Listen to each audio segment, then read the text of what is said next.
والسلام علی سید الانبیاء والمرسلین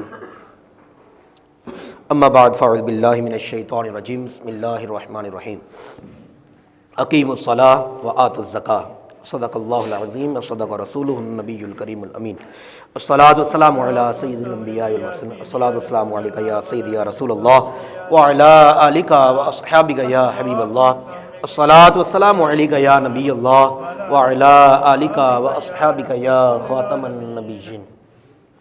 جڑے ابواب نے ذرا سامنے آ جاؤ تاکہ مینوں بھی ذرا آسانی ہو جائے۔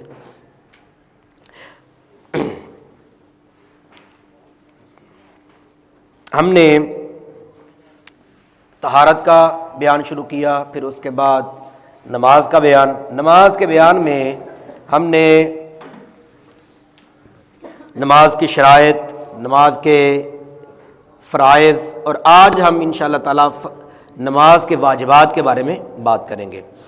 آپ نے اکثر یہ ایک چیز آپ اکثر پوچھتے بھی ہیں، آپ اکثر یہ جانتے بھی ہیں کہ سجدہ صاحب جو کرنا ہوتا ہے، اب سجدہ صاحب کے بارے میں بہت سارے لوگوں کو بہت سارے پرابلمز ہوتی ہیں کہ بھئی سجدہ صاحب کہاں پر کیا جائے، کیسے واجب ہوتا ہے، کیسے کرنا ہے۔ یہ ساری چیزیں جو ہیں یہ بندے کو اکثر یہ بندے پوچھتے بھی رہتے ہیں اور ان کو اکثر یہ پرابلمز آتی ہیں۔ اور بعض اوقات ہم جب میں نماز پڑھا رہا ہوتا ہوں تو مجھے ایک دو دفعہ بندوں نے پوچھا بھی کہ قاری صاحب اے جڑی تسی نماز پڑھائی ہے یہ تو میں کدی نہیں پڑھی۔ میں کہا کیوں، میں کوئی وکری نماز پڑھائی ہے؟ نہیں تسی جڑی وہ اینڈ تے سجدہ کیتا سی سلام تو پہلے، وہ ان لوگوں کو سجدہ صاحب کے بارے میں پتہ ہی نہیں ہوتا کہ سجدہ صاحب ہوتا کیا ہے۔ تو یہ بڑا اہم ہے اور اس کے لیے آپ کو دو چیزوں کا جاننا بڑا ضروری ہے۔ ایک نماز کے فرائض کا جاننا بڑا ضروری ہے اور دوسرا نماز کے واجبات کا جاننا بڑا ضروری ہے۔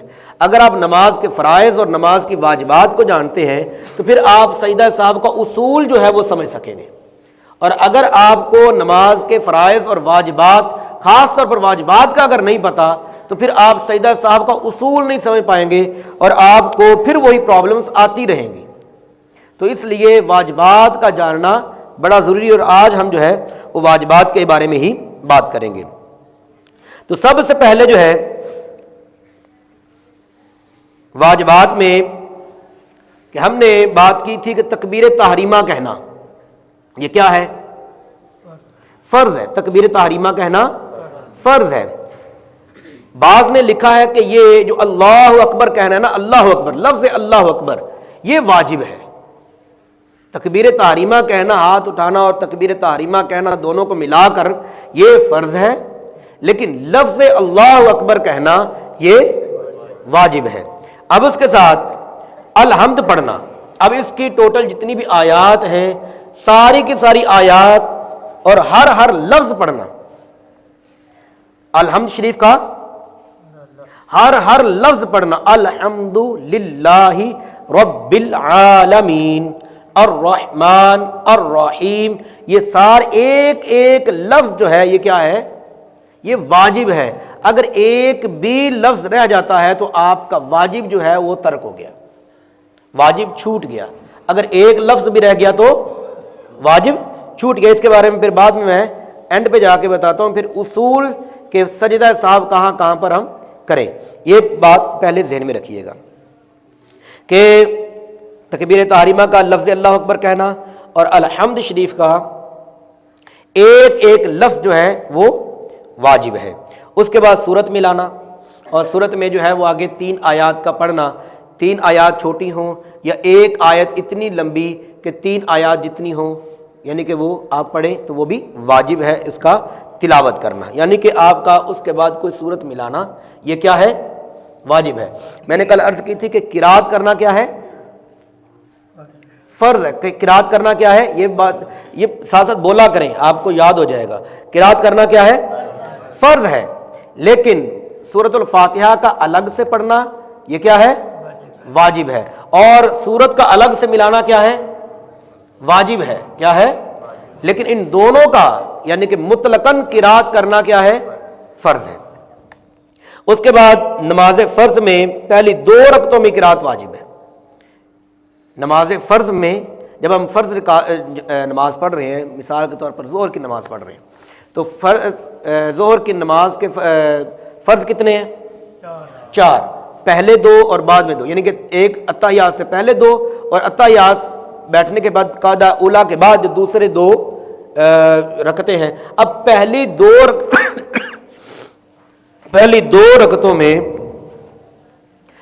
رکعتوں میں جو الحمد شریف ہے جو وہ کیا ہے؟ پہلی 2 رکعتوں کے اندر واجب ہے، پہلی 2 رکعتوں کے اندر واجب ہے، ابھی میں نے بتا رہا ہوں واجب۔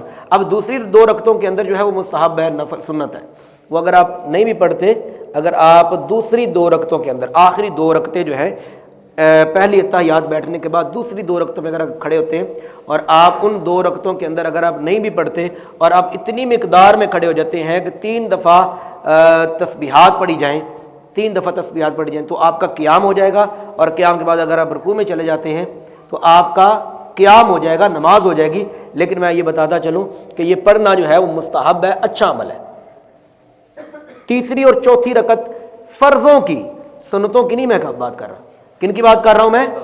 فرضوں کی تیسری اور چوتھی رکعت، ان میں پڑھنا مستحب ہے، سنت ہے۔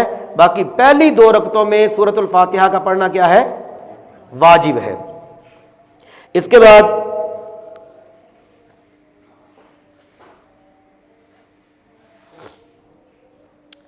اچھا، قرات کے بعد جو ہے یہ رکوع کرنا، قرات کے فوراً بعد متصلاً آپ نے ایسے قرات مکمل کی اور قرات کرنے کے بعد فوراً رکوع میں جانا، یہ بھی واجب ہے، قرات کے فوراً بعد رکوع میں جانا۔ اب ایک مسئلہ یہاں پر یہ ہے کہ اگر ایک بندہ جو ہے وہ قرات کے بعد رک جاتا ہے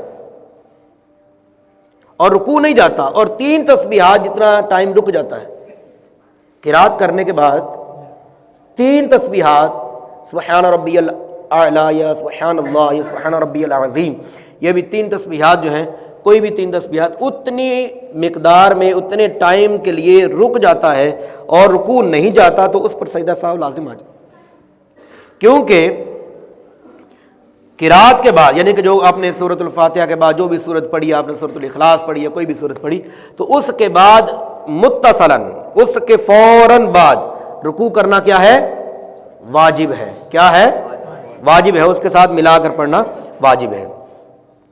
ایک سجدے کے بعد دوسرا سجدہ ہونے کے دونوں کے درمیان کوئی رکن نہ آئے، یعنی کہ 2 سجدے آپ کے ساتھ ساتھ دونوں سجدے ہی ہونے چاہیے۔ دونوں سجدوں کا ویسے سجدہ کرنا کیا ہے؟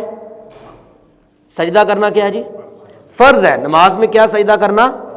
فرض ہے، لیکن دونوں سجدوں کا آپس میں ملا کر کرنا کیا ہے؟ واجب ہے۔ اب اس میں آپ یہ نہ ہو کہ آپ ایک سجدہ کرنے کے بعد آپ کھڑے ہو جائیں، کھڑے ہونے کے بعد پھر بیٹھ جائیں، پھر سجدہ کریں، اب اس میں آپ کا واجب جو ہے وہ کیا ہو جائے گا؟ ترک ہو جائے گا، چھوٹ جائے گا، واجب کیا ہو جائے گا؟ چھوٹ جائے گا۔ اب اس کے بعد میں آپ کو اس کا مزید جو ہے وہ مسئلہ بتا دیتا ہوں۔ اچھا، اس کے بعد جو ہے رکوع، سجود، قومہ، جلسہ میں کم از کم ایک بار سبحان اللہ کہنے کی مقدار میں ٹھہرنا۔ اب مثال کے طور پر ایک بندہ جو ہے وہ نماز پڑھ رہا ہے، رکوع گیا، رکوع کے فوراً بعد وہ بعض اوقات آپ دیکھتے ہیں نا کہ وہ رکوع جاتے ہیں اس طرح، اللہ، وہ جلدی، اور یہ اگر کوئی بندہ کرے گا اس طرح تیزی کے ساتھ نماز پڑھے گا، یعنی کہ وہ ایک سبحان اللہ یعنی کہ ایک تسبیح کی مقدار میں اگر نہیں رکے گا تو اس کا واجب جو ہے وہ کیا ہو جائے گا؟ چھوٹ جائے گا، واجب ترک ہو جائے گا۔ اور یہ ایک مقدار میں یعنی کہ آپ رکوع گئے، اس کے بعد قومے میں کھڑے ہونا ایک تسبیح کی مقدار میں یہ واجب ہے۔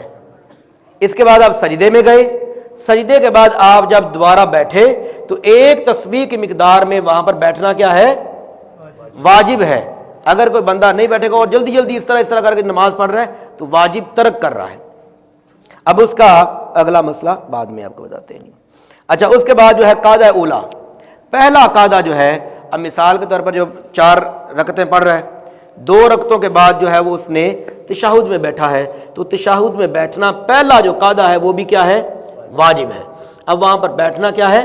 واجب ہے، اور پوری التحیہ یعنی کہ عبدہ و رسولہ تک پڑھنا یہ بھی کیا ہے؟ واجب ہے۔ وہاں پر بیٹھنا اور یہ پڑھنا کیا ہے؟ واجب ہے۔ اور اس کے بعد پھر وہ کھڑا ہونا وہ تو اگلی رکعت کے لیے ہے۔ پھر اس کے بعد سلام پھیرنا جو ہے، اب اس میں جب سلام پھیرا جاتا ہے، اب اس میں دو چیزیں ہیں. نماز سے نکلنا، نماز سے نکلنا کیا ہے؟ فرض ہے، کیونکہ یہ 7واں رکن ہے، 7واں فرض ہے. نماز سے نکلنا فرض ہے، لیکن اس کے لیے السلام علیکم ورحمۃ اللہ کہنا، السلام علیکم ورحمۃ اللہ کہنا، یہ ہاں بعض اوقات کہتے ہیں کہ یہ واجب نہیں ہے، لیکن بعض نے کہا ہے کہ یہ واجب ہے. لیکن آپ یہ سمجھ لیں کہ بھئی فرض ہے نکلنا، تو آپ فرض ہی رکھیں، اس کو واجب کا درجہ چاہے نہ بھی دیں، کیونکہ آپ نے سلام پھیر دیا تو فرض ادا ہو گیا، تو پھر واجب درمیان میں آ ہی گیا. اب اس میں وطر جب ہم پڑھتے ہیں تو وطروں میں دعائے قنوت پڑھنا، وطروں کے اندر دعائے قنوت پڑھنا یہ بھی کیا ہے؟ واجب ہے. اب اس کے بعد جو ہے تکبیر قنوت کہنا، یعنی کہ جب ہم کہتے ہیں کہ پڑھنے کے لیے دعائے قنوت اللہ اکبر کہہ کر ہم جو ہے وہ اپنے ہاتھ باندھتے ہیں، تو یہ جو اللہ اکبر کہنا ہے یہ بھی کیا ہے؟ واجب ہے. اللہ اکبر کہنا بھی واجب ہے، اور جو دعائے قنوت پڑھنا یہ بھی کیا ہے؟ واجب ہے. اب یہاں تک اب ایک مسئلہ سن لیں، سمجھ لیں، پھر اس کے بعد ایک بار پھر ہم اس چیز کو دہرائیں گے تاکہ آپ کو مسئلہ بھی یاد ہو جائے اور آپ کو واجبات بھی یاد ہو جائیں. اب مسئلہ کیا ہے؟ مسئلہ یہ ہے، دو چیزیں آپ ذہن میں رکھیں، فرائض اور واجبات. فرائض اور واجبات جو میں نے ابھی بتائے ہیں یہ واجبات ہیں، اور جو کل ہم نے بات کی تھی وہ کیا ہے؟ فرائض ہیں.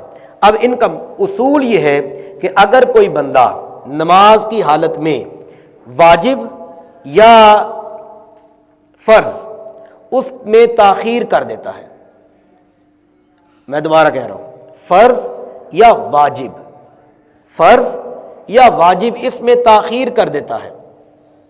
تاخیر کسی صورت میں بھی ہو سکتی ہے. مثال کے طور پر اگر کوئی بندہ نماز پڑھ رہا تھا تو اب اس نے کیا کیا کہ رکوع جانا تھا. رکوع کیا ہے؟ رکوع کیا ہے؟ فرض ہے. فرض اب اس نے، جس طرح میں نے ابھی مسئلہ بیان کیا کہ اس نے قرات کی اور قرات کر کے کھڑا رہا اور 3 تسبیحات کی مقدار میں کھڑا رہا، اب وہ رکوع نہیں گیا. اب اس نے کیا کر دیا؟ تاخیر کر دی. تاخیر کر دی نا، یعنی کہ میں ابھی جو بات کر رہا ہوں کہ اگر فرض اور واجب میں اس نے لیٹ کر دیا، ادا کرنے میں لیٹ کر دیا، تو اس پر سجدہ سہو لازم آئے گا. کیا آئے گا؟ سجدہ سہو لازم آئے گا. اگر اس نے، پہلا اصول کیا ہے؟ اگر فرض اور واجب دونوں میں کیا کر دیا؟ لیٹ کر دیا ادا کرنے میں، تو سجدہ سہو اس پر لازم آئے گا.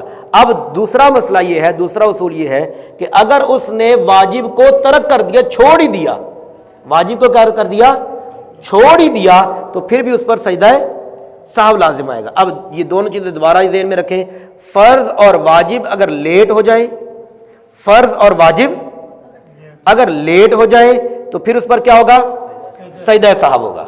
فرض اور واجب کیا ہو جائے؟ فرض اور واجب اگر لیٹ ہو جائے، فرض اور واجب اگر ادا کرنے میں تاخیر ہو جائے، لیٹ ہو جائے، تو پھر اس پر سجدہ سہو ہوگا. اسی طرح اگر کوئی بندہ جو ہے واجب کو چھوڑ ہی دیتا ہے، واجب کو چھوڑ ہی دیتا ہے، واجب کو ترک کر دیتا ہے، تو پھر اس پر بھی سجدہ سہو لازم ہو جائے گا. کیا ہو جائے گا؟ لازم ہو جائے گا. ہاں اگر کوئی بندہ فرض چھوڑ دیتا ہے تو پھر اس کی نماز ہی ختم ہو جائے گی. اگر کوئی بندہ فرض چھوڑ دیتا ہے تو اس کی نماز ختم ہو جائے گی، کیونکہ وہ تو سب سے زیادہ لازم تھا، اس پر وہ تو عمل کرنا لازم تھا، اس کے بغیر تو نماز ہی نہیں نا. اگر کوئی بندہ سجدہ کرنا ہی چھوڑ دیتا ہے، یعنی کہ سجدہ کرتا ہی نہیں ہے، تو پھر اس کی نماز ہی ختم ہو گئی، کیونکہ سجدہ کرنا کیا ہے؟ فرض ہے. اب دوبارہ یہ بات ذہن میں بیٹھ گئی کہ فرض اور واجب کی تاخیر، ان کے فرض اور واجب اگر لیٹ ہو جائے یا واجب چھوٹ جائے، فرض واجب لیٹ ہو جائے یا واجب چھوٹ جائے، تو اس صورت میں سجدہ سہو لازم ہو جائے گا. اب دوبارہ ہم جو ہے وہ اس کے واجبات، بلکہ پہلے فرائض کی بات کرتے ہیں پھر واجبات کی، تاکہ آپ کو یہ مسئلہ بالکل کلیئر سمجھ میں آ جائے. پھر اس کے بعد سجدہ سہو کا طریقہ آپ کو بتا دیتا ہوں. تکبیر تحریمہ کیا ہے؟ فرض ہے. تکبیر تحریمہ کے بعد سورۃ الفاتحہ پڑھنا کیا ہے؟ واجب ہے. اس کا کتنا پڑھنا؟ ایک ایک لفظ کا پڑھنا، ایک ایک یہ یاد رکھیں، میں یہ اس لیے ترتیب کے ساتھ آ رہا ہوں۔ سورۃ الفاتحہ کا پڑھنا کیا ہے؟ اور کتنا پڑھنا؟ ایک ایک لفظ کا پڑھنا۔ اس کے بعد سورت کا ملانا کیا ہے؟ واجب ہے۔ اور کتنا؟ یعنی کہ 3 آیات یا ایک آیت اتنی جو لمبی ہو تو اس کا پڑھنا کیا ہے؟ یعنی کہ قرات کرنا، اس کے ساتھ ملانا، سورت کا ملانا کیا ہے؟ واجب ہے۔ اور مطلقاً قرات کرنا کیا ہے؟ فرض ہے۔ اب آپ کو 3 چیزیں سمجھ میں آ گئی، کیا کیا؟ نمبر 1 تکبیر تحریمہ فرض ہے، قرات کرنا فرض ہے، سورۃ الفاتحہ کا پڑھنا واجب ہے، ایک ایک لفظ پڑھنا اس کا واجب ہے، اور اس کے ساتھ کسی سورت کا ملانا کیا ہے؟ واجب ہے۔ اب سورت ملانے کے بعد رکوع میں جانا متصلاً، مثال فوراً تاخیر کیے بغیر رکوع میں جانا کیا ہے؟ واجب ہے۔ اور رکوع کرنا کیا ہے؟ فرض ہے۔ رکوع کرنا کیا ہے؟ اور وہاں پر بغیر کسی دیر کے رکوع میں جانا کیا ہے؟ واجب ہے۔ بغیر کسی تاخیر کے، بغیر کسی دیر کیے رکوع میں جانا کیا ہے؟ واجب ہے۔ اب اس کے بعد رکوع میں، قومے میں، سجدے میں، جلسہ میں۔ اب اس کو میں بتا دیتا ہوں۔ رکوع یعنی کہ جو ہم رکوع کرتے ہیں، قومہ جب ہم کھڑے ہوتے ہیں، سجدہ جانے سے پہلے جب ہم سیدھے کھڑے ہوتے ہیں، اور اس کے بعد سجدہ کرنا، سجدے کے دو سجدوں کے درمیان میں جب ہم بیٹھتے ہیں اس کو جلسہ کہتے ہیں۔ اس کو کیا کہتے ہیں؟ اب ان چاروں میں ایک سبحان اللہ یعنی کہ ایک تسبیح کی مقدار میں بیٹھنا، یہ کیا ہے؟ واجب ہے۔ کیا ہے؟ ان چاروں میں ایک ایک تسبیح کی مقدار میں ٹھہرنا کیا ہے؟ واجب ہے۔ اور رکوع کرنا کیا ہے؟ فرض ہے۔ رکوع کرنا کیا ہے؟ سجدہ کرنا کیا ہے؟ فرض ہے۔ اور ان کے درمیان میں بیٹھنا کیا ہے؟ واجب ہے۔ شاباش۔ اچھا، اس کے بعد جو ہے اتحیات میں، اتحیات کیا ہے؟ پہلی اتحیات واجب ہے۔ پہلی اتحیات کیا ہے؟ اس میں اتحیات پڑھنا کیا ہے؟ واجب ہے۔ اس میں اتحیات پڑھنا کیا ہے؟ کہاں تک پڑھنا؟ عبدہ و رسولہ تک۔ کہاں تک پڑھنا؟ عبدہ و رسولہ تک۔ اور آخری اتحیات میں بیٹھنا کیا ہے؟ فرض ہے۔ آخری اتحیات میں بیٹھنا کیا ہے؟ فرض ہے۔ اور سلام پھیرنا کیا ہے؟ فرض ہے۔ سلام پھیرنا یعنی کہ نماز سے نکلنا، اس کو خروج بالسمع یہی کہتے ہیں، نماز سے نکلنا کیا ہے؟ فرض ہے۔ اب اگر ہم پڑھیں وتر پڑھتے ہیں اگر 3، تو اس میں دعائے قنوت پڑھنا کیا ہے؟ اور تکبیر قنوت پڑھنا کیا ہے؟ یعنی تکبیر قنوت کہنا یا اللہ اکبر ہم کہتے ہیں، یہ کیا ہے؟ یہ بھی واجب ہے۔ اب آپ کو یہ ساری چیزیں سمجھ میں آ گئی کہ کیا کیا؟ دیکھیں ترتیب کے ساتھ آپ اس کو جب ذہن میں رکھیں گے تو پھر آپ کو بھولے گا نہیں۔ اور میں نے یہ اصول بھی آپ کو بتا دیا کہ فرض اور واجب میں لیٹ ہو جانا، لیٹ سے مراد کیا ہے کہ آپ نے اگر واجب کو ادا کرنا تھا تو آپ نے 3 تسبیحات کی مقدار میں آپ رک گئے، آپ 3 تسبیحات کی اتنا وقت کہ 3 تسبیحات کہی جا سکتی ہیں، آپ فرض میں اتنی تاخیر ہو گئی یا آپ کے واجب ادا کرنے میں اتنی تاخیر ہو گئی تو پھر کیا ہوگا؟ سجدہ صاحب لازم ہو جائے گا۔ یا پھر آپ نے فرض کو یعنی کہ واجب کو آپ نے چھوڑ ہی دیا، واجب کو چھوڑ ہی دیا تو اس کے پھر بھی کیا ہوگا؟ سجدہ صاحب۔ مثال کے طور پر میں نماز پڑھ رہا ہوں، نماز پڑھتے ہوئے میں نے سورۃ الفاتحہ پڑھی، سورۃ الفاتحہ پڑھنے کے بعد میں نے آگے جو ہے وہ سورت ملائی نہیں، مثال کے طور پر میں نماز پڑھا رہا ہوں، میں سورۃ الفاتحہ پڑھنے کے بعد میں چلا گیا رکوع کے اندر، تو پھر میں کیا کروں گا؟ بتائیں جی کیا کروں گا؟ میں سجدہ صاحب کروں گا۔ میں اب میری نماز ہو جائے گی کہ نہیں ہوگی؟